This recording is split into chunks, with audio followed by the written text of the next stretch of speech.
Welcome, everybody, to This Is Difficult, the podcast that is really hard to think of intros for. And I am your co-host, Lord Yeshua. I'm Josh right here, and we're on Paul's channel. It's Ryu Got Me Saw in the Flesh.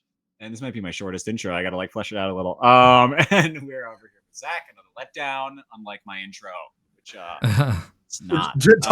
You know that we have a standard intro for the show.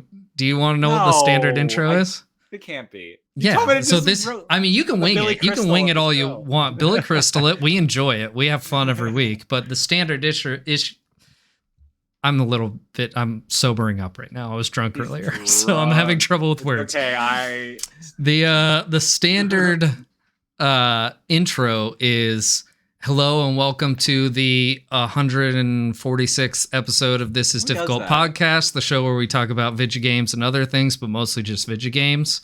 Oh, that's our standard intro. Okay, but I would argue that's fine. That's fine. But it's fine. Stale. I'm just it's stale. I'm just saying the randomness of the intro where it takes us also on tangents like this. I like that too. I'm just saying if you ever need a fallback, that's like the standard intro, which is actual. I think someone wrote that. Go figure. I think I mentioned this weeks ago before we went live, but Dave Grohl from the Foo Fighters said that he never takes the stage unless the whole band is laughing. Damn. And letting Josh flounder and wing it every single week good. Always causes all three of us to laugh. That's true. There you go. I love it. That is true. I love it too. Right. Shucks. Well, that's pass it off. Paul, start us off. Gets to talking about the video games. Yeah. So I personally took a week off of streaming this week, but I still found some time for video games. It was a lot of fun. And I hung out with some friends and shit, but let's talk about you guys and what you did. Josh, how was your week, man? Not bad. Lots of work this week and a bunch of gaming. Actually, I'll be honest, I've been doing a lot of solo Elden Ring because Colin's been out of town. We need to hang out. I know, but dude, it's like crazy. Like I was saying before to them, I'm level 173 now. I'm not going to beat the game until I've done literally everything that's interesting in the game, in my opinion. And I still am like getting butt fucked by like a bunch of fucking bosses. I'm not going to lie. Dude. There's some hard bosses. 3 bosses in particular that Paul probably knows which ones that I just like cannot beat right now. And I'm just like exploring everything. Well, and you haven't even fought the final boss either. No, exactly. So and then there's another boss there's at least one boss that I'm unsure of if I can beat. And me and Colin have just been I won't lie. I'll ask a non-spoiler question. Is rot involved? As far as weapon to use against, or as far as character type? As far as the boss itself. Yes. Okay. Yeah. That one's Let's hard. Just say she is blank of blank. Okay. Dude. Yeah. Dude, I have heard that a lot. So I will say these bosses are game defining for me. Like you pin a point basically where you like find a boss, and it's like a lore point almost too for this like region that it's a big part of. And so like the more you experience the boss, like dying is a part of it and like learning it. Sure, it's frustrating sometimes, but most of the time I'm like, all right, here I go on this guy or whatever, or this chick or whatever, and it's like an experience in itself. It's like turning on a movie or an episode of something real quick, and you're just like really engaging in it. And you're like, okay, it takes a lot out of you sometimes, and you're like, okay, you really got to give a boss like 3 or 4 tries like per session. I feel like to really like, you can't rarely do something on the first try. Like I don't know, but some of these bosses have been fucking like 30, 40, 50 tries on one of them. I'm not gonna lie. For sure. I'm the biggest one, actually. That was the one. He sucks. But anyway, aside from that, I played a little Kirby, and Kirby is really fun. That's really it. It's just like a fun, charming game. It's super charming. I don't know. Did I say this last week? Like I think it's like incredibly charming and delightful, and it's a relaxing game to play. Yeah. And there's certainly like fun aspects of it, but like it's so easy that and again, coming off of Elden Ring, there might be like kind of like a tint to this feeling, though I've been playing other games.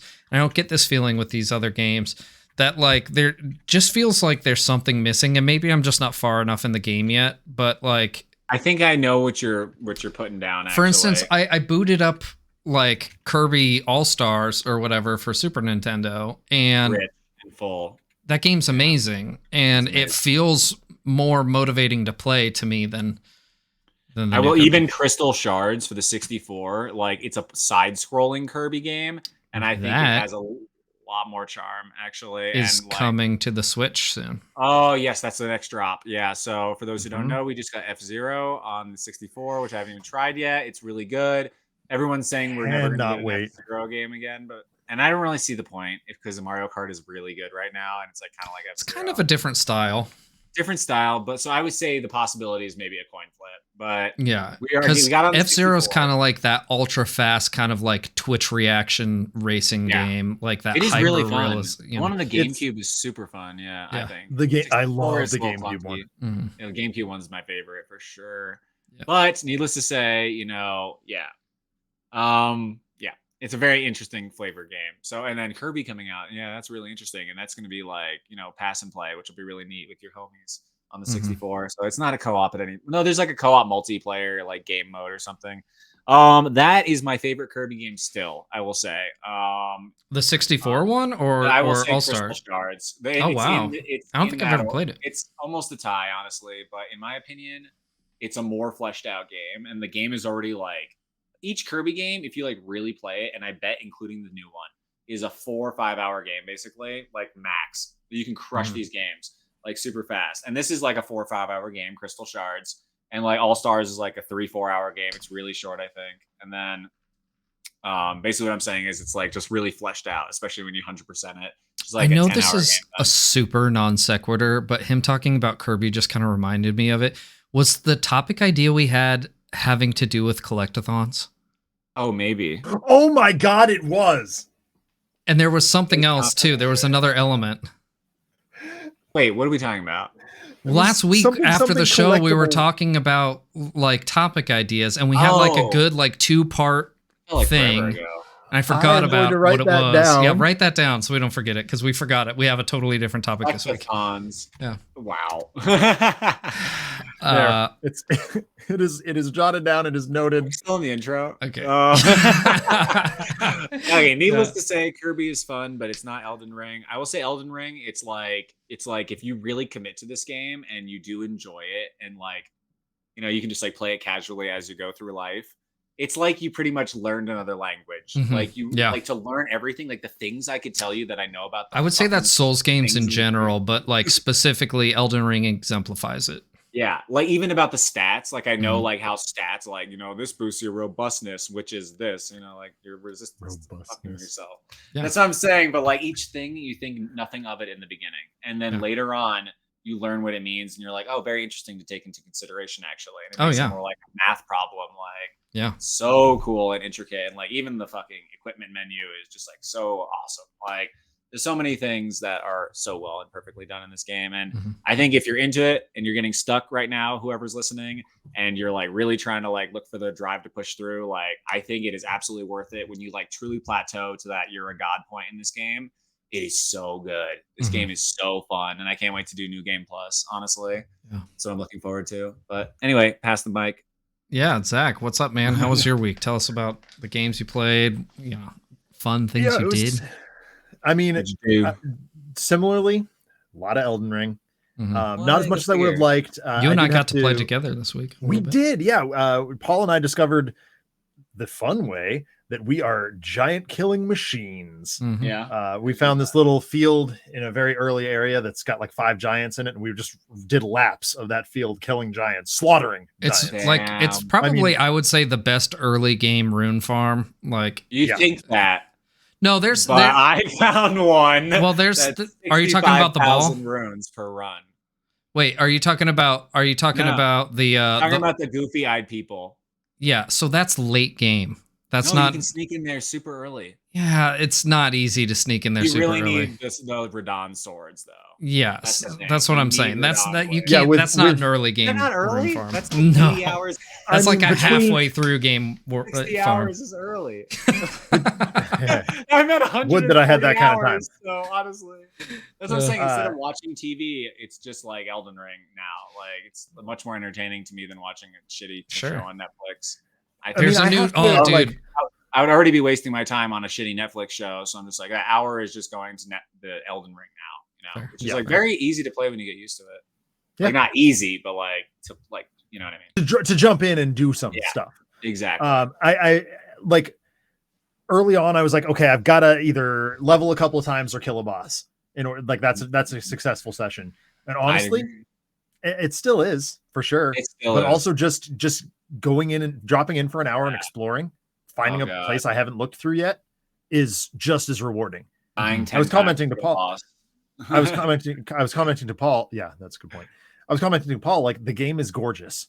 You stop anytime you're not in a fight, you stop and look up and you're looking at something else that's beautiful. Well, and you know what's crazy too is like I've now put probably over 200 hours into the game. Thank God it's more than me still. And I've beaten it on one character and I'm close to beating it on another character, and I've, experienced most things in the game. And when Zach and I were playing in the very early game areas, we discovered something I had no idea existed. Yeah, isn't that nuts? It's fucking crazy. In the first area.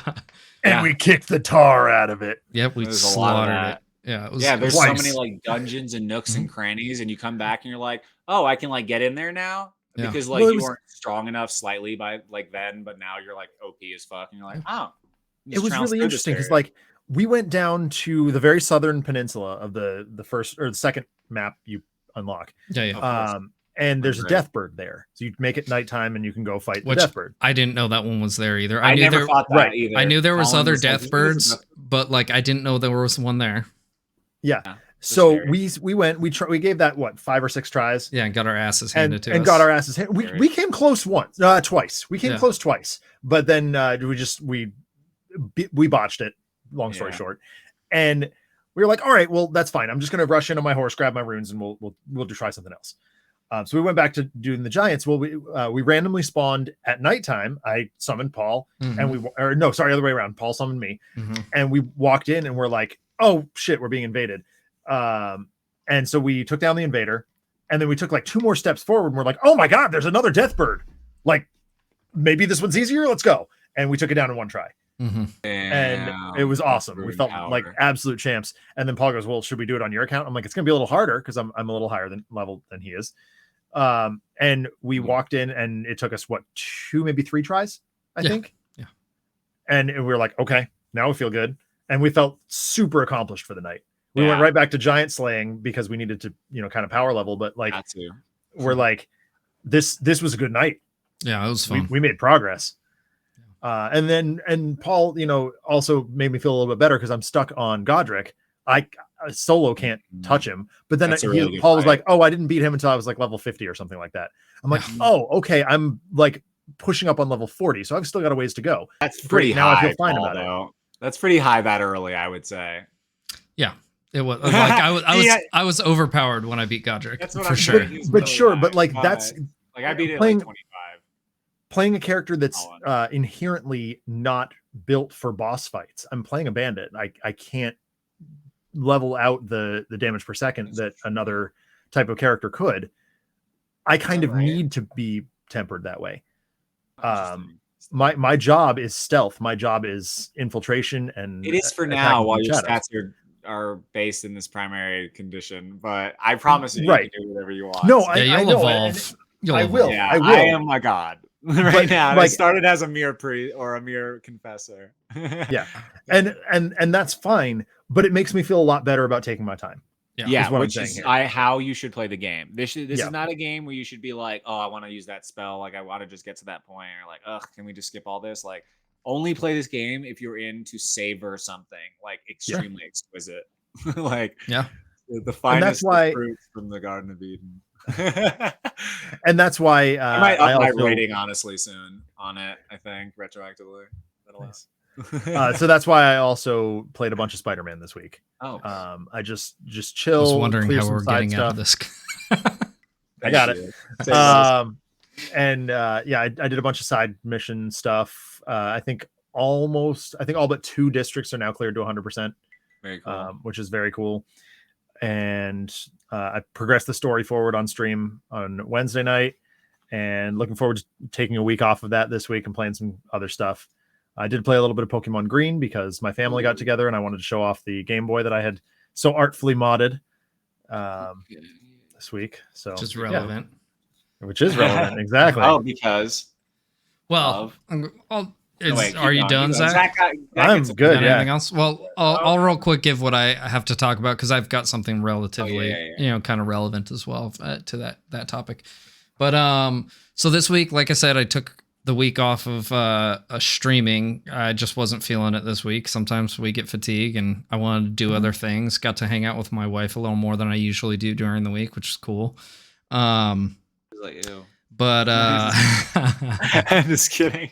I certainly also, as much as I've been loving Elden Ring, I've been wanting to play other games. So I hopped into some other games. I played some more Kirby.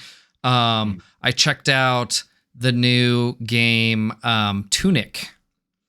I still haven't played Tunic. I haven't either. It's incredible.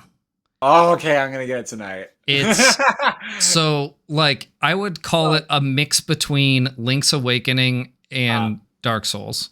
No, here we go. And the graphics are beautiful. Combo. The music is wonderful. Is it too cheesy though? Be honest. No. You know what's interesting? You know what's interesting is so far, not much dialogue. Not because it doesn't exist, but as you progress through the game, you learn the language, and more things become unveiled to you. So right now, most of the shit's like gibberish, except for like tree and fucking house. I don't. Oh, weird. So that's kind of an interesting mechanic that they built into it. One of the things that I think is really cool is, we've talked, in the past a lot about how retro games come with really cool boxes and manuals, and part of the fun of buying a game and when you were a kid was the car ride home. You open that box up, you pull out the manual, you read through that. And I'll say also, we're still conditioned to do that. I don't know about you guys, but as soon as I buy a DVD or something like that, I gotta crack it open in the car. I always look and I'm like, why the fuck is this here? Why are these here? Where's my manual? Yeah, you piece of shit. I want my manual. Yeah. Yeah, so this game has a manual built into the game, and the art is awesome. And it the pages turn like a manual, and you unlock pages of the manual as you go through the game. And the art's very much like the original Link's Awakening manual art, which is really cool. I love that manual. Yeah, it's They pretty much ripped Link's Awakening. There's a lot of differences. I wouldn't call it a direct rip by any stretch. It's very different mechanically. How is it similar? The feel, right? So kind of like the charm and it's so hard to explain. You kind of got to play it to really get it. It's like the spirit of the game feels like Link's Awakening, right? I need to play this game, I think. Me too. It's great. Yeah, it's on Game Pass. So you don't have to buy it, but it's so good. I'm probably gonna buy it on the Switch because I want to play this. Yeah, I want that on the Switch. Switch would be really nice, actually. Anyway, the game's excellent. While you guys are doing that, I'll talk about the other really exciting thing I did in gaming this week, which is I kind of somewhat impulsively put a bid on. Not really a bid, but on eBay, it's this much or best offer, right? Throw a best offer down. And I threw a best offer down thinking it would get denied, and it didn't. So I found myself the proud owner of a brand new Super NT, which is a super high quality reproduction of the Super Nintendo. Allows you to play Super Nintendo and Super Famicom games in 1080p. You've got a lot of different filter options and, graphical options, fidelity options, all sorts of cool things that you can do. It even has a Game Genie built into it if you want to do that. One of the cool things about the Super NT is it plays through FPGA rather than emulation. So it's a hardware emulation rather than a software emulation. So you get like a much closer to the original feel. Another cool thing is it came with Super Turrican Director's Cut and Super Turrican 2, and it came with a box for Super Turrican. Like, I could like fold this into like a fucking box, which is cool. Yeah, like it's rad. But anyway, so I've spent a lot of time with this. I've got a collection of my friends' Japanese Super Famicom games, so I've been testing those out and playing those. And then a friend of the channel and also a personal friend of mine, Merc Tool, lent me a bunch of his Super Nintendo games. So I spent actually most of this morning cleaning those and testing those out, getting those to work, which was a lot of fun. But anyway, that kind of leads us into our topic, which is retro. Our first topic. Yes, Merc, I got them all working. At first, most of them weren't, but yeah, they are all working now. So our first topic of the night, we're going to go through two topics, is retro modding. Specifically, we're talking about console modding, but you know, if we want to mix in some like software modding as well, we can certainly. But you know, I thought it was pertinent because, you know, Zach had recently modded his Game Boy, and I got the Super NT, which I kind of consider like a modded Super Nintendo. You know, it's taken to like a much higher level than your I got original. mods. Yeah, so my Wii is modded. Oh my god, that's right. I forgot about the Wii. Two modded Wiis actually. That's rad. One has the new version of the mod. Well, Me and Colin did in 2013.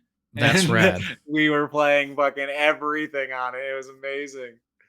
So I didn't write down any like questions, but let's kind of start from the beginning of modding and where it came from, right? Like, as far as I remember, in my experience, the first mods we saw on consoles or otherwise were to be able to play imported games, right? Mm-hmm. Yeah.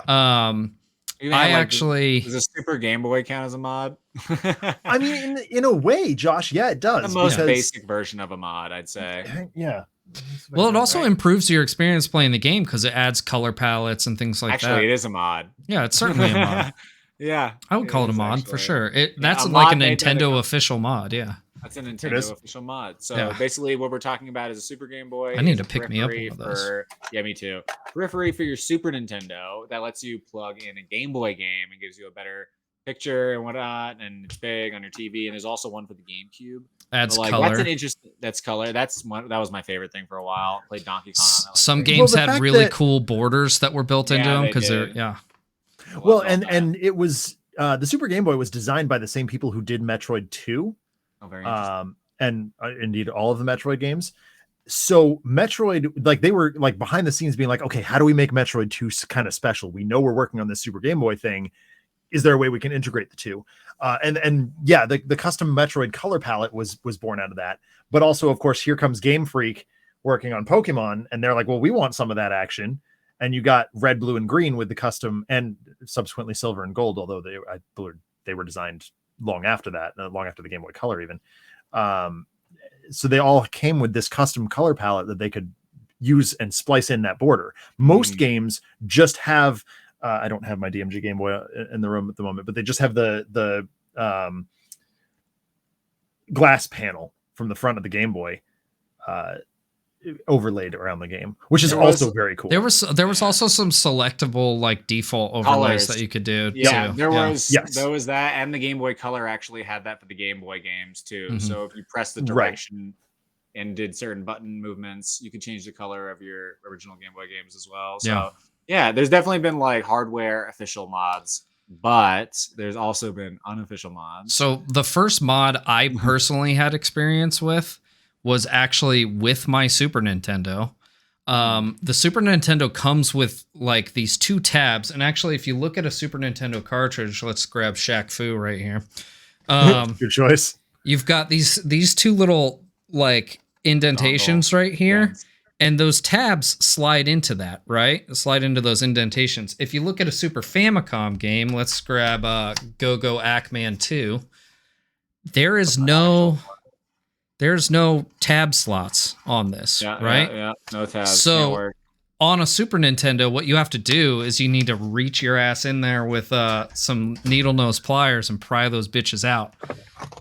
And that will allow you... Yeah, cutters are probably a better thing. I only had needle nose pliers when I was a kid, so I just pried those things out, and that allowed me to seat my Super Famicom games in there and play Japanese games. That's absolutely nuts. Yeah. When you look at things like the Super NT or the Hyperkin Retron, the Retron 5, they don't have those tabs. Right. Intentionally so that you can play Super Famicom games. As a matter of fact, just before we went live, I ordered a Super Metroid. And I was playing Yoshi's Island on the Super Famicom. Damn, I don't get nearly enough. Well, I got some birthday money that was burning a hole through my pocket, so I picked up. Wasting my time. Yeah, right. So I picked up Metroid 2 and Super Metroid because they were affordable on eBay. Nice, very nice. But then later on, we started to see things. Actually, mod chips became a popular thing, right? Yes. Yeah. So you could either do it yourself, or you could send away like your PlayStation to get modded, and they'd put an extra chip in there that would allow for other games to be played. Later on, we started to see peripherals that would plug into like a PlayStation or what have you, that would circumvent the need for a mod chip and allow you to swap the disc out.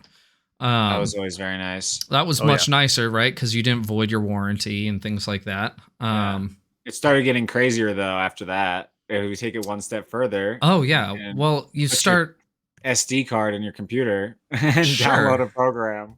Yeah. Well, I mean, later on, early in modding, it was, usually for like I said, for imports, right? But later on, like, let's take the Game Boy Advance, for instance. I actually have a modded Game Boy Advance, which allows me to have a backlight. Oh, you can't see it because my damn... You can see it.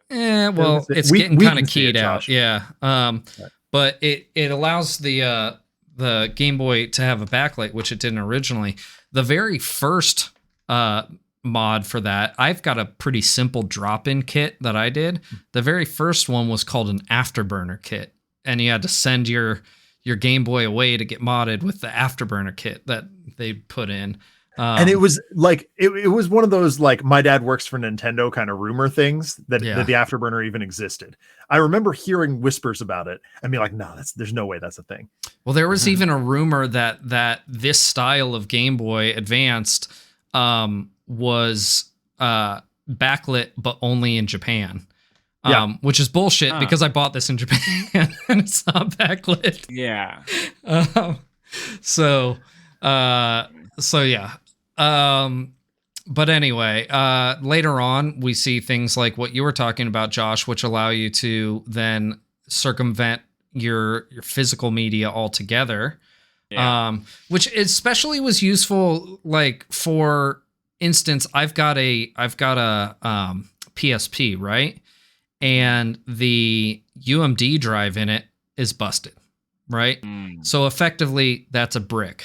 But along comes a software mod that allows me to use like play games on it and install games onto the memory card without having to use a disc. Now I can use my PSP again, Exactly what happened to my Wii. It literally can't play discs. I have a Wii that can play discs and then a modded Wii or two. And and that's the one that, like, it doesn't even matter. These things are saved onto it, which is really incredible. Like the way you can do it. You can create the WADs and put files permanently onto it. Yeah. It's really cool how you can do some of this stuff and make like a library. Well, and I mean, when my friends were studying game design in college, they got their hands on a GBA dev kit, which they then reverse engineered and turned into just a ROM loader. So they could play their emulation ROMs on their Game Boy through this SD card. Yeah. Which was really cool. That was my first real experience with any kind of modding, as we're talking about it at the moment. Yeah. Which blew my mind. I was like, oh, that's how that works? Like, I guess it totally makes sense. It absolutely 100% makes sense. But I never really considered that that's what the cartridge was doing. Yeah, for sure. The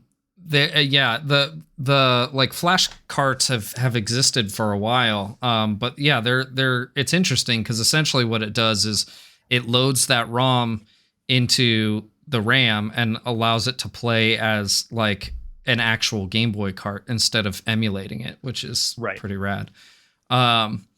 Let's see. There's been a lot of different changes and different uses for mods in consoles and handhelds over the years. If you take the DS, for instance, for a while, there was a company in Japan that produced a mod that allowed you to basically set your DS up as a capture card. Yep. And play directly to like your computer so that you could stream it, which is what a lot of people used for a really long time. Unfortunately, Loading Ready Run used it for a long time. Yeah, unfortunately, those no longer exist. That company no longer exists. But what you can do now, which I have done on one of my 3DSs, is use a software mod similar to what I did with my PSP that allows me to stream games wirelessly to my computer. Which is insane. Which is so cool, right? Like, it's so cool. I can wirelessly stream to my computer if I want to with my 3DS. It's just really cool to see like the innovation that gamers have to be able to like accomplish the things that they want. Knows no bounds. Oh, I have a good example. Wait, so my Guitar Hero guitar from the Wii, I can literally put my Wiimote into my guitar like normal and then use like a USB identifier app on my PC that allows it to find and link up with the Wiimote like radar. And, I can attach my Wiimote guitar to my PC and then play Clone Hero on my PC, which is a free mod. That's all the Guitar Hero games basically in one. But like that's insane. So that is like something that's really wild. It's basically like your computer is pretending to be something else. So that's like, I don't even know what kind of mod that is. It's still software technically, but yeah, it's pretty cool. Yeah. Who knew? Yeah, it's crazy. Well, it's people's willingness to just kind of poke things with a stick. True. People are like, I really want this to work. And like, yeah. So like speaking on the software mods, even like we have the mods of me and Colin, I'll just touch on one part of it where these are single player games and they're turned into 2-player games. They're turned into an open world server where basically anyone can join into the file and join in that play in live time. With their own character. And that alone is like turning a 1-player game into a 2-player game is like a very special mod as well. But well, it solves problems that people never knew they had. I mean, back in the day, we thought, you okay, Paul? Sorry, I was reaching for something. I knocked something over. Go ahead. We'll reach around. Back in the day, we thought absolutely nothing of stealing every television remote control battery in the house to power our Game Boy or our Game Gear or whatever, God's forbid the Nomad. And I've now solved that, or well, I mean, I haven't. Some guy in England who does the Retro 6 power mod, the Clean Juice mod, solved that problem. Like, yeah, do I have to keep it plugged in way more than I'd like?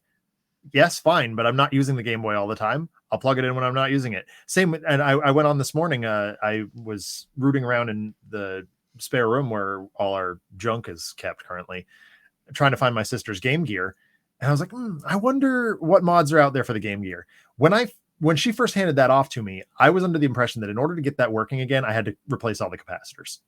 Turns out the same company, Retro 6, has a drop-in screen, a battery mod, and a drop-in wire kit, basically, that completely replaces what is functionally a tiny CRT screen that blows out constantly with a brand new gorgeous backlit LCD. Oh, damn. You're taking a ton of weight out of the console. You're cleaning up the battery usage. You're basically making it able to be a portable console again with 10 plus hours of battery in a console that maybe got 2 if you're lucky. If you're lucky. Yeah. 2 15-minute sessions more like. Exactly. So, so I texted her this afternoon. I'm like, hey, I bought this capacitor kit it's cool and all, but I think I can do better. Are you okay with that? Like, are you okay with not having original parts? And she's like, totally. If you can make this usable for road trips for the girls again, like that'll be so cool. Yeah. So I have to wait a little bit for Handheld Legend to get the Retro 6 parts back in stock, but I cannot wait to mod that and make it a usable thing again. So kind of on your same line of like the idea comes from like there's something that I want to do. How do I get that done? And I'm gonna try and make a long story short here, but a few months ago, my buddy Gabe was in town, and he's the one who gave me his Super Famicom and all his Super Famicom games, and he wanted to stream some of the Super Famicom games. And I'm like, okay, I know that I can do it with my Super Nintendo, but I don't have my Super Nintendo. My brother has my Super Nintendo, and it's in a box somewhere. No one really knows where it is. We have a problem. So with the Super Nintendo, this is called a pound cable, and there's different versions of this cable. Essentially, it just plugs into the back of the Super Nintendo and allows you to use HDMI. Unfortunately, it does not work with a Famicom, a Super Famicom, and it doesn't work with the Super Nintendo version 2 or whatever, because neither of those systems have native RGB on them, and that's the signal that they convert into HDMI. So we tried everything, couldn't get it to work. Even tried my I've got a Nintendo 64 mod, this little Eon that does kind of the same thing for Nintendo 64. Didn't work, right? So that sent me down the path that ultimately led me to the Super NT, which allows me to play like super high quality versions of those games in like the best way possible. And I can do both Super Famicom and Super Nintendo without having to worry about it. So I don't know. Long story short, that kind of need for like a solution led me to this, and it's like the perfect solution. So very excited to start streaming some Super Nintendo. And admittedly, Paul and I went back and forth on this a lot too, because I'm a giant fan of the Hyperkin Retron. I know other people are not, but you know, that's another option as well. Sure. Yeah. Because there's emulation options for, which there's actually a whole bunch. There's a ton. I would say the Hyperkin's probably the top quality if you're looking for an emulation option, and it's a little bit more affordable for sure. It's quite a lot more affordable, and the big selling point for me, like I'm not super concerned about playing games through emulation. It literally, I mean, you have to put, well, you don't have to, but the best way to do it with the Retron is to put the physical cartridge in. And it's still playing it through emulation, but it's still playing it through. That's exactly what I was just going to say. It's still playing it through emulation. It loads it into the hardware of the Retron and plays it from there. The big thing for me is I wanted to be able to play all those different things: Genesis, Famicom, SNES, NES, Game Boy Advance. And GBA was the big one. Like honestly, the only way that console to me could be better is if 64 was compatible. And from what I understand, it's coming. So yeah, there you go, Josh. So I'm just kidding. There's these mods are foreign to me, if I'm being honest. Yeah. So okay. It's but again, it all boils down to somebody was willing to take that risk. Yeah. And design a circuit. Even some of them are even being 3D printed, which I love as someone who has dabbles in 3D printing. Oh, there's a lot of 3D printing. There's a 3D printed mod for the Game Boy Advance called the Game Boy Advance Consolizer, which basically turns your Game Boy Advance into a little console that does HDMI and all that. It's really cool. I've thought about getting one, but I don't have an extra original Game Boy Advance to sacrifice to it. You know, I wonder who might have one of those and a 3D printer. Oh my god! Oh shit! Oh my god! Could you make that? It'd be pretty cool. You just get the blueprint. Yeah, I'm sure. I mean, you can buy the 3D printed case already from them, and you know the mods that you need to put in there. But it'd be cool to print your own for sure. I got it. I can do it. We'll see. Maybe I'll do that. Cool. But modding, very cool stuff. Very fun. I can't wait to do more. Any other things on modding? Should we switch over to the other topic? We could. Yeah, I don't. Mods are cool. Mods are mods cool. are very cool. Mods are really cool. They make Just make sure you own the the game. impossible possible. You know. So, moving on. So our other topic today was when does reinvention go too far when it comes to games? And specifically, we're talking about like, you know, a series of games will, you know, iterate a certain amount with each game, and then sometimes they'll make a big jump, and sometimes that's too far, right? I'd say so. We're Jamali's saying to skip the other topic. Are we already at an hour? No, we're at 46 minutes. No, we'll keep going. We don't give a shit. Yeah, we're good. We got 20 more before we're on an hour. Yeah, no, we good. Anyway, so the first question here is when is it appropriate to iterate or reinvent a game?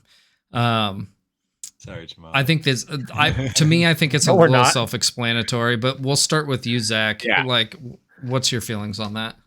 Yeah. When is it? I mean, honestly, I'm of the opinion that it's all you have to iterate on some level between one game and another. It's otherwise. I mean, otherwise, what are you doing? Mm-hmm. You're spinning your wheels. Every good sequel changes the pattern in some way. Pokemon Gold and Silver expanded the world, literally doubled the size of the world you can explore. Mm-hmm. The old game is still there, sort of, but they've introduced a whole new area. The mechanics are still the same. You're still walking around. You're still pressing A and B a bunch. Because I mean, part of that is hardware limitations. You're only allowed to press those games, but it's the same game with a different story and a different.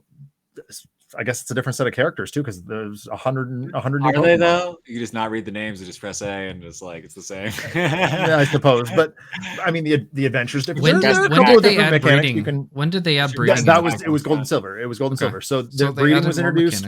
Carrying items was introduced. I do want to. I'm a Genesis guy. Blank. Of course, I want a C button. But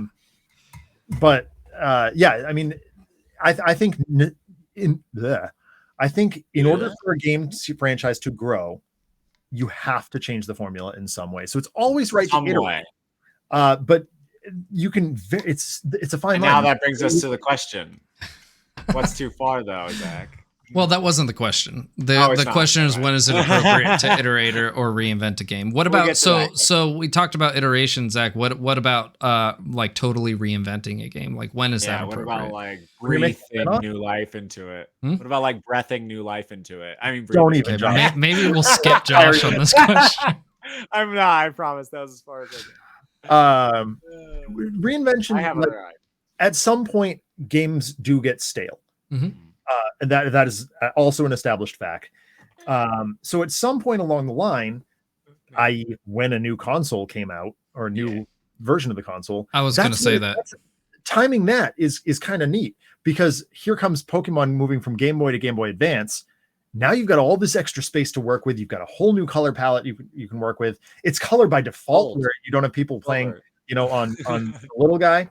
But you also have the landscape to work with that you did on the previous generation. Sure. You still can play those Game Boy games, but GBA had a whole new, or basically a higher bit rate, and that's new territory for Pokemon. So here's your chance to iterate. Here's your chance to try new stuff. Yeah. Although now, as I'm saying this, Pokemon the card game was also on the Game Boy or Game Boy Color. Yeah, but that's just like an offshoot. Yeah, like some dungeon stuff. There was a fair amount of walking around for that too, Josh. There was a whole card game. Overworld. Yeah, there was an overworld you had to explore. Yes, I had no idea. I've never played it. Yeah, but the mechanics of that were exactly the same. The battling was the only thing that was different. Well, that's kind of cool. I might actually go back and play that. Yeah, it could be neat. Yeah. I forgot about it. I played the Yu-Gi-Oh one back in the day, and that was okay. Oh boy, Duelist Masters or whatever. Josh, same question. Is there an appropriate time to like reinvent a game? I've got a solid answer for this, I think, but one of you guys might hit on it. Zach kind of already hit on it. You're welcome. Yeah. Is there an appropriate time to iterate a game?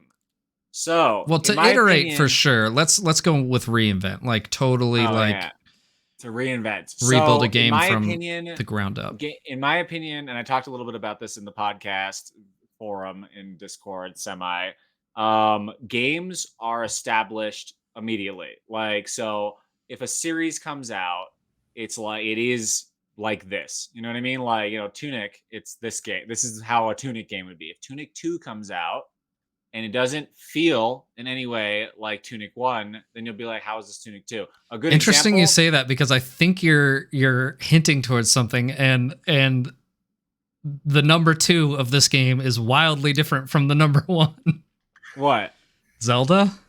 No, actually. Okay. So I was actually going to talk about the South Park games. Oh, okay. Let's hear it. So South Park, The Stick of Truth, is a really good RPG, in my opinion. That's like story-based and turn-based. And then The Fractured Butthole is a strategy-based game. So with a more cinematic story. So it basically takes a game that if you got it because it's an RPG and you enjoyed it for that fact, then you now have playing a strategy fighting game, and you're like, okay, I still semi enjoyed the game, but I didn't enjoy the combat really.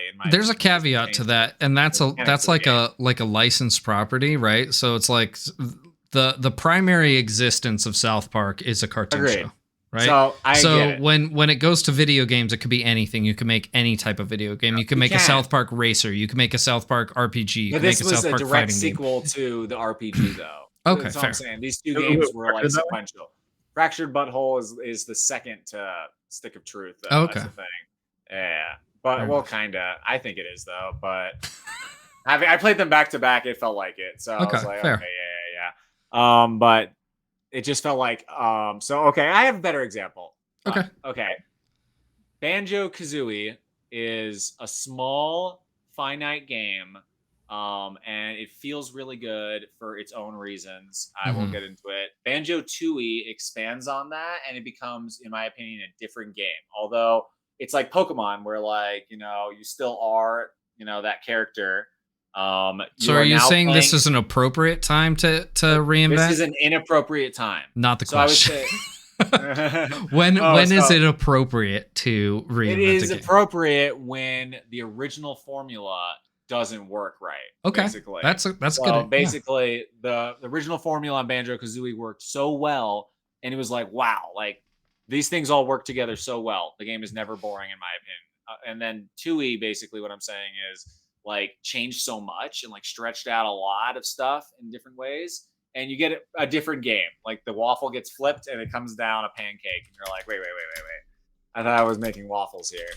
All right. So for me, if you were to ask me that question, I think the perfect time to reinvent a game would be when there's a massive jump in technology, right? Yep. So like I said, Zach kind of hit on it. You had, Pokemon going from the Game Boy to the Game Boy Advance. I would say actually a better example of like a reinvention of Pokemon is with the Switch, but that's kind of getting into the weeds. Not to bring up Zelda, but I think that or we could do it with Mario too, right? So like, we had Mario on the Super Nintendo, right? Which was pretty similar to Mario on the original Nintendo with, some changes and stuff, but it's still a flat 2D platformer, right?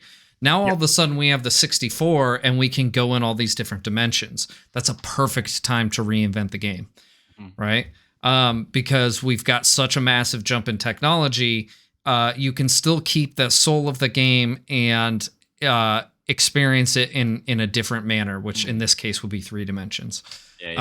So for me, I think that's a perfect time to reinvent a game. Makes sense. That does make sense. What games do you think got it right? I just named a couple. We'll start with you, Josh, this time. As far as reinventing a game, what games got it right? The obvious, first best example is Zelda. Is a top-down game that, when given the opportunity on new technology and just like a refresher on the series, because we had 3-4 games at that point, kind of similar, except for one. It was a perfect opportunity to jump forth, and it stuck. And now we have 2 types of Zelda games. basically. Like it's like we have the top downs and we have the 3Ds, and we respect both as Zelda games. If you're a Zelda fan, like it works. These are the formulas. They're great. You know We what still I mean? have that with Mario too, actually, And right? we still have that with Mario. We And have then 2D platformers and we have 3D open world games. And then you got like 3D World, which is like an awesome hybrid. Like I think such an awesome hybrid. I agree. Yeah. So it can be done. Mario, the concept is always similar though. You know what I mean? Like, so you are always platforming, whether it be open world or whatnot. And generally speaking, the 3D Mario games like Odyssey and 64 are considered the main lines. Whereas the others are generally, I'm saying, speaking, considered like a offshoot, I would say. Anything with weird numbers, like a 3D world in the title, is like an offshoot, I feel like. But, you know, like still amazing games. But then, to me, I think if it has world in the title, it's a mainline, right? You think? Yeah, maybe. Mario World, Super Mario World. You know, you're right. Like Super Mario 64, Super Mario Galaxy, Super Mario 64 World. Sunshine World. Sunshine World. Galaxy World 2. Okay.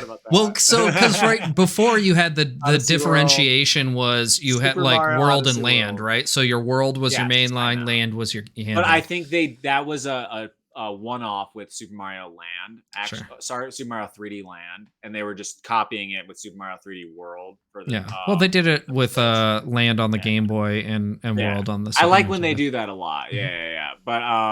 But regardless of that, where the fuck was I going? Sorry, I interrupted. That was my bad.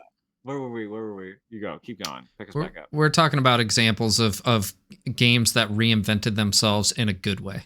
Oh yeah, so Zelda definitely. Metroid is another great example. It has a great comparison where like you can think of Metroid and think of the 2D mainline and the 3D mainline series and enjoy them both equally. And you're like, yeah, like this went in a good direction these times. I'd be happy to see. We have a note on Metroid. I actually, I don't disagree with you, but I actually consider that to be an offshoot, like a spin-off series, Metroid Prime. I think Prime is an offshoot. Yeah, we'll talk about that more in a little bit, but yeah.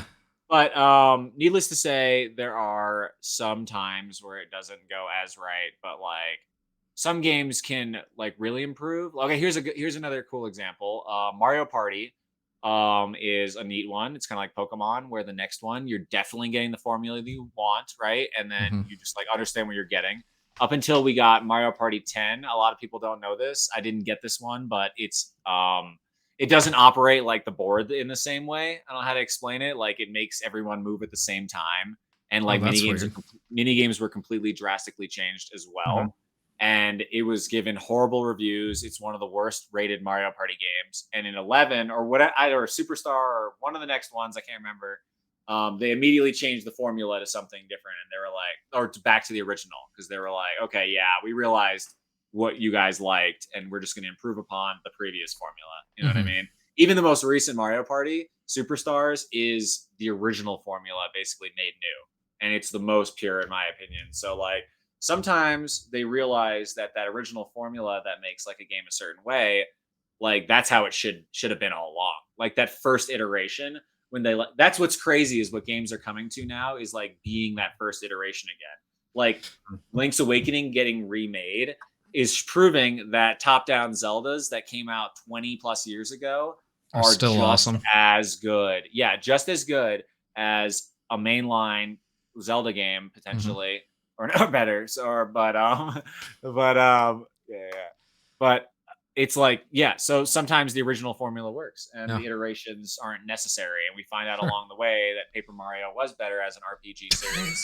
And oh my see, God. I remember when I used to beat that dead horse. Like, come on, that was my. Well, you're kind of answering the next question, so I'm gonna pass this off to Zach and see like when do you think, or what games do you think got it right when it comes to total reinvention? Well, while Josh was on his rant there, I actually started looking through my Steam games. Okay. And that led me to thinking about games that I used to enjoy as a kid. Warcraft. Yeah. Ooh. Warcraft 2 was awesome. Super awesome. Love it. Real-time strategy. That is what got me my start in any kind of competitive gaming at all. My friends played that. Yeah. And then here comes Warcraft 3 with this gorgeous 3D stuff, RPG elements thrown in. And we're like, oh my God, this is next level. This is still real-time strategy. All those elements are still there, but now I've got characters that I can care about. And they brought a little bit of that from StarCraft. Like you had Jim Raynor, you had Zeratul and all, you know, the named characters, but they were still just a unit. And, you know, okay, here's a mission objective that they can't die. Yeah. Okay, the strategy is leave them at the base. Command and Conquer did similar stuff. Yeah. Yes, they did.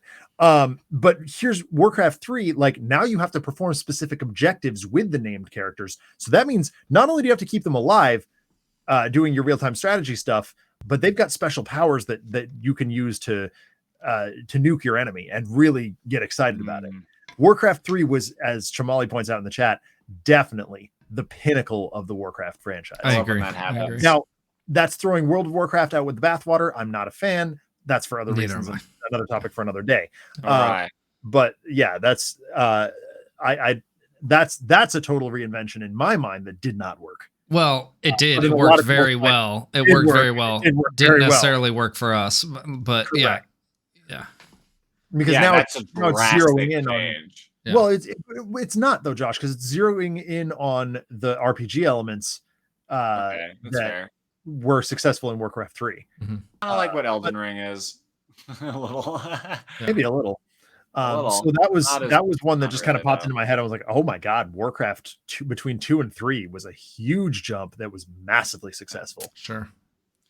Yeah, for me, like for time's sake, I'll keep mine quick. The two that come to mind the most right now, just because I've recently played them, that I think were pretty much total reinventions of the game to a degree, or at least a significant iteration, and are done very well, are Pokemon Arceus and Elden Ring. Like excellent games that deviated a lot from their original formula, that were done exceptionally well and still maintained what made those games lovable to begin with, right? They, you know, in Pokemon, you still have that you know, collection mechanic and the battle mechanic and all those fun things, but then everything's taken to another level, and you're given like a fully 3D environment, whereas before, even when it made the jump to 3D, it was very limited.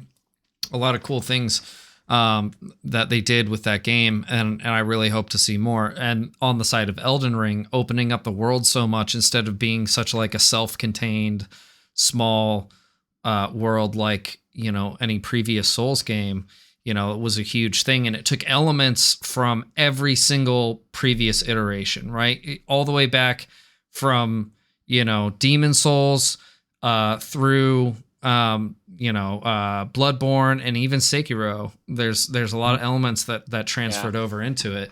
And I think that's like a perfect example of how to reinvent a game. It's the epitome of their gaming experiences as developers, basically. Yeah, both of those are fantastic. We can hope that they will continue learning and growing in the future. Like, what is the next iteration of Elden Ring? Exactly. I'm very excited to find out. Or maybe not Elden Ring. That's the thing. Some developers like learn and grow a lot just by creating and making mistakes. Like I could see, you know, Demon Souls and Sekiro, no offense, because of its grade of difficulty, being learning experiences from software, because they're like, okay, we made these games that are acclaimed, but like we're also disliked heavily for these reasons. We've never done a game like this. Let's try it and try and do it our way, but also do it right. Like, you know, some companies are competent enough to keep learning, and that's what also creates a better game, which is like, you know, smart inventiveness. It's kind of getting difficult to find these days. Like, well, a lot of companies get that feedback and they're like, that's nice, shut up. Exactly. They get that, and then the second one, you're like, I hope it's better than the first. The first one I liked, but maybe better. And it's like either worse or like as good. And you're like, You know, when the second one is like as good or worse, it's really disappointing. Because then you're like, oh, fuck, why was I even a fan of this franchise? Yeah. The next question I had in here, kind of a throwaway, and for the sake of time, I'll just mention it and we can say a quick piece and move on. But essentially, it was just pros and cons. I think this is obvious, right? So like the pros would be, you know, iterating and reinventing games breathes new life into a game. It helps it continue to be interesting going forward, right? The cons would be that sometimes it does get taken too far and it loses its identity as a game. You can beat a dead horse too far as well, and the series is gone. Sonic is, I'm sorry, a huge example of this. Yeah. Sonic is absolutely. I was going to mention that. Sonic, and I'm not saying it did anything necessarily wrong, but just like all these iterations that are also vastly different through the fans in so many different directions that, like, if you're an original Sonic fan, you probably don't know what the fuck you're looking at anymore when Sonic game comes out. Yeah. You're That's like, exactly I don't correct. even know what I'm doing. I loved Sonic 1, 2, and 3 and Sonic and Knuckles. Sonic and Knuckles is so good. You would have no idea what you. Yeah. And I look at a Sonic game now. Starbomb has a great line. I brought it. This is the second time I brought them up today. Once in Discord. Sonic Boom. What's the joke? That is the joke. Oh damn! Like Sonic Boom is a giant joke. Because I thought we were talking about the Street Fighter move. Sonic Boom is a game. Yes, it's terrible. Oh man, terrible. Okay. It's because developers, like, they went as far as they could with run fast in a straight line. Yeah. Mm-hmm. And they, like, where do you go from there? That's so they tried to get a character. They tried to send him on adventures, and it all comes back to he's not running fast anymore. And this is also like Paper Mario has this issue where, like, you have your best iteration first and foremost, like in the Mario RPGs that came first, like how Sonic's best games came first, and we saw, like, even Sonic Adventures, they're good, but then, like, got taken way too far. And then these series go on a traveling frenzy around these different things and maybe come back sometimes. And I think they, like, Mario Party being a good example, coming back to its roots was amazing. It's known now. This game is big. It's definitely a big game to have if you have a Switch and friends, which, I don't even know why I have it. But like Sonic and Paper Mario, we may never see, the true resurgence. All right. The next one I got here. Oh, sorry. Sorry, Zach. Did you have something else? Well, I was just going to say they came close to recapturing that Sonic feel in Sonic 4, but the problem is they released it on mobile. And it's really terrible. You can't control Sonic on I hate that. It makes me want to die. Not really. I hope the new Sonic saves it. I did plug the 8-bit DOE in, played it once. It's like, okay, yeah, I can see it. Nice. Still sucks. Nice. But I can see it. Okay. Is there a benefit to sticking to a formula? If it ain't broke, should it be fixed? Right. So the examples that I put into the document here will be like Call of Duty, Halo, Gears of War. Right. So like these are games that they iterate a little bit, but have we ever seen one of these games really reinvent itself? No. And so that's where the next issue is I'm trying to get my words straight.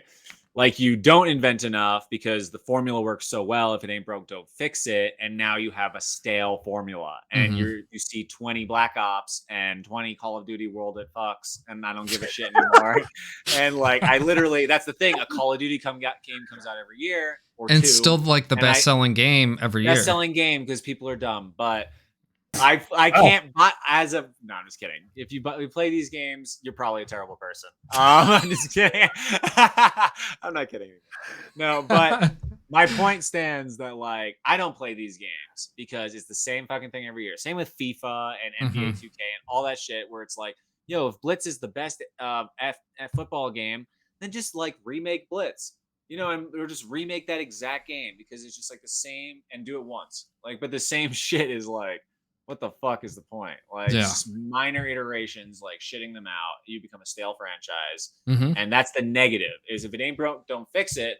Maybe have like 5 total, like Metroid side scrolling, like we just got Dread and we got cranked it up to 11 and we saw where the pushback is. We see that I think people still like the retro feel. So I don't know if they went too far or not with the realistic feel, but they didn't push past where they should have. You know what I mean? Yeah. But a lot of franchises, they really don't know where to stop. Yeah. Yeah. Anyway, rant over. So one of the ones that we've mentioned here is Gears of War, which is notably one of my favorite franchises. Gears 1, 2, 3, 4, and 5, and arguably Judgment, are exactly the same mechanically. You're running from cover to cover, you're blasting Locust in the face, you're trying to hit that active reload, and the games are exactly the same. But what's compelling about it is what they change is the multiplayer modes. Gears 3 introduced Horde mode, which is revered, and they tweak that ever so slightly in each subsequent iteration of the game. So they get it there. I'm playing Gears for the story. I'm not the competitive guy. Well, it's like classic JRPGs. Like, how different are they all? It's the story. It's the story. Exactly. Yeah. So you can fix that, but at the same time, here's the coalition trying to break new ground with Gears. Alex and I have been playing Gears Tactics on stream for over a year now. That game is so much longer than any of the mainline Gears games, and it's like the story component of it is about half as long. Because first of all, the levels are challenging. It's a different way of thinking, but what they do to tie it in is if you played all the Gears games, you're very familiar with that third person perspective, what it looks like when you take a sniper shot and blow a locust's head off.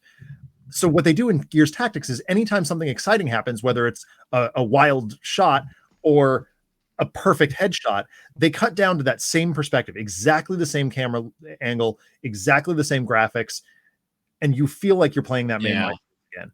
And that ties what is effectively a total heel turn for an established franchise into something familiar. Yeah. That also kind of leads me into the next question pretty well, which is how far can you deviate from an established like mainline game before it becomes a spinoff? Now, our example is Metroid Prime, because Metroid Prime is not really considered the mainline series of Metroid games. It's a spinoff, but it's done excellently, right? And it kind of, in a way, became the mainline for a while. Yeah. But the example you just brought up, I think, is pretty good, because that's a huge deviation from what Gears is, and is effectively its own new game series, potentially. I honestly, I do hope they iterate on it. They continue this spinoff. It's really cool and extremely fun and challenging. Yeah. Josh, on Metroid, yes. So this brings me to something else that I'll tie into Metroid. Another way you can improve also, like without technology or any of that stuff, is by layering in story and development and things that you care about in the game. Absolutely. And tie them together. I have to shout out Zelda on this, because the games are entwined. Even the ones people think aren't as good as the other ones literally have that story just bleed through. So if you're a fan, you always get something that adds something to the game. Yeah. That adds something to all of it. You know what I mean? Like all of the games together, create a richer experience on the next game that comes out. So that's like something that a lot of games take into consideration, is the previous game that comes out. So Metroid Prime really wanted to establish itself as a side mainline series. I don't think, to me, I think there are two mainline Metroid games, personally. Sure. I think that Metroid Prime deviates towards the later ones, but I think 1 and 2 especially 1, like, it just establishes a fucking rich lore. It gives you a storyline all the way through 3, and there's even a handheld one too, like that actually like gives you just as much story as like the side-scrolling ones, if not like more. There's like books of lore in Prime, like just all over the place, and like I would say definitely more. The story in one of the biggest differentiations in the side-scrolling Metroids to the 3D Metroids is that the side-scrolling Metroids, all the story is told through subtext, with the exception of in Fusion a little bit, and very much so in Dread. They kind of give it to you, more in dialogue than typically before. But like, there's always some, but like, it's much more overt in Fusion and Dread. Yeah, absolutely. And whereas Prime, it doesn't necessarily have that much more dialogue, but it certainly has a ton of script, right? Lore in the game that's discoverable and readable, kind of similar to the Souls games. Yep. And even Gears, to some extent, they do like the cog tags and stuff that tell you some of the backstory. Yeah. Final question, and this I think kind of could be related to what we're talking about right now anyway, is can you iterate slowly game to game to redefine the mainline or mainline mechanics? A good example that we used and I mentioned earlier would be the Soulsborne games, right? All the way up to Elden Ring. I won't, beat that dead horse anymore. But you mentioned Zelda and its story, and I think for the most part, you're absolutely right. Like Zelda has done a masterful job for the most part of slowly iterating and adding mechanics and adding different story elements and evolving the game over a long period of time, without having to make super dramatic jumps, with the exception of like from 2D to 3D, Yeah.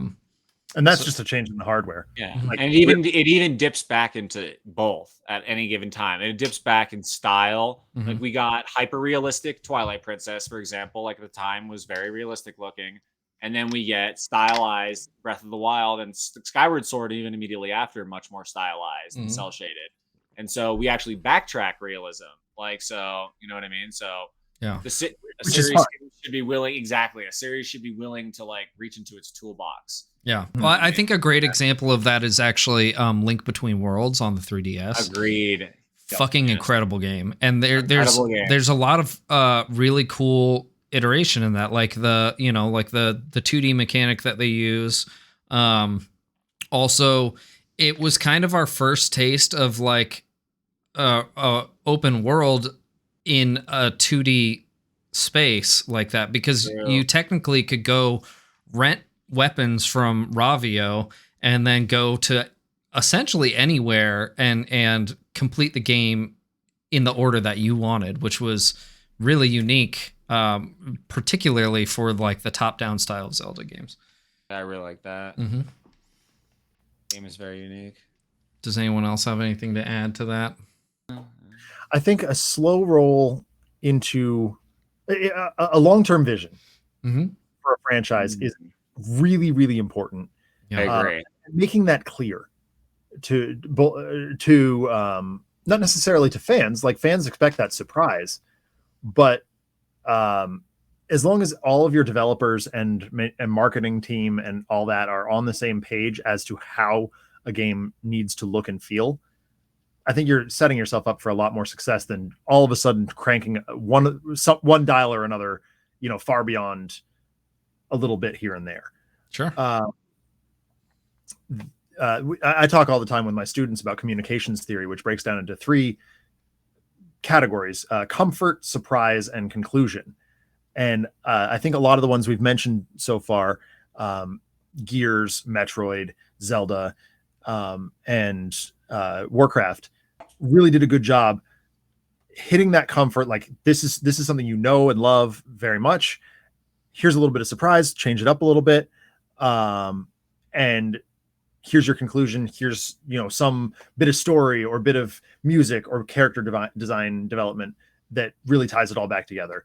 And the most successful games are the ones that hit all 3 of those points. It's true. Yeah. And the ones that don't are the ones that try and push it a little bit too far and aren't clear about it. For sure. Well, on that note, boys, that brings us to the end of the show. That was a good topic. I think. Time for so long. Crushed it. All right. Well, if you're watching us live, you're on my channel. It's Ryugami-san. I stream on Tuesdays and Thursdays. I did not this last week. I just kind of took the week off, but I'm going to hop back into it. Expect some Super Nintendo games coming soon. Ooh, I'm really excited about that. You should do the Donkey Kong countries. Yes. Yeah, I could do that. I have those in Japanese. I have got all 3 of them in Japanese. What? Yeah. I want the best birthday present for me. Just saying. Anyway, and then on Saturdays we always do a samurai game, and because it's Samurai Saturday, and then we're back here on Sunday nights for the show, for the podcast. We might be off next week because it's Easter. I would expect to be. I can guarantee yeah. So we'll see. Sure. We'll keep everyone posted on that. But as of right now, tentatively taking next week off.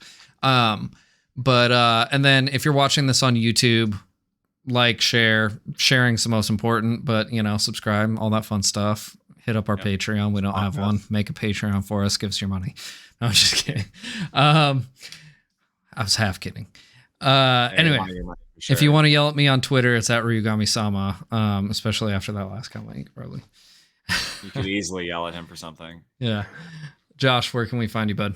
Yes. You can find me at Lord Yeshua and Lord Yeshua TTV on all my socials, and maybe get a Donkey Kong stream in. I streamed a little Kirby, and I'll be honest, it wasn't the best thing to stream. Well, tedious. Yeah, but might catch me breaking the world record for Donkey Kong soon. So that's all I got. Zach, where can we find you? I'm on Twitch at Another Letdown. I will be live 7 o'clock Eastern on Wednesday for Gears Tactics with Alex. Can't wait. And then Friday we'll be doing some sort of cooperative tabletop simulator, probably Arkham Horror Files game with friends. And Saturday, at least I will be painting. I think Adam will be joining me. I think he's planning on it. And I'm on Twitter at DENONCZD. You can yell at me there and join our Discord because we have a lot of fun goofing off about video games on Discord. Yes, I was going to mention the Discord, but I forgot. Thank you for mentioning it. I got it. We do have a lot of fun in Discord. The Discord's a great place, and it's chill. You're not going to get a ton of notifications like some Discords. It's not chaotic. It's fun. So, yeah, and we do post occasional, very rare, but occasional Discord exclusive content, whether that's highlight clips or very rarely occasional. I posted an entire stream last time that did not go publicly, but is available to our Discord people. Oh, exclusive content. Indeed. Yep. All right. Well, thanks again, guys. Have a great night. We'll see you next time. See you later.